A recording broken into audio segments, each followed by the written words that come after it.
പുതുവർഷ തലേന്ന് നിർണായക തീരുമാനങ്ങളുമായി സംസ്ഥാന മന്ത്രിസഭാ യോഗം.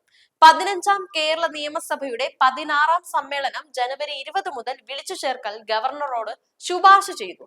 സർക്കാർ സർവീസിലും പൊതുമേഖലാ സ്ഥാപനങ്ങളിലും നിരവധി പുതിയ തസ്തികകൾ സൃഷ്ടിക്കുവാനും വിരമിക്കൽ പ്രായം ഏകീകരിക്കുവാനും ഇന്നത്തെ യോഗം തീരുമാനിച്ചു.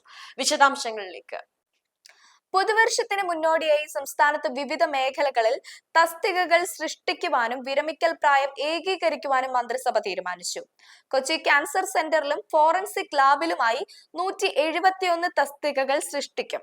ക്യാമ്പോ, KLD ബോർഡ് എന്നിവിടങ്ങളിലെ വിരമിക്കൽ പ്രായം 60 വയസ്സായി ഉയർത്തി.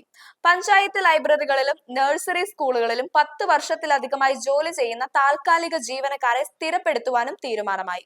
15ാം നിയമസഭയുടെ 16ാം സമ്മേളനം ജനുവരി 20 ആരംഭിക്കും.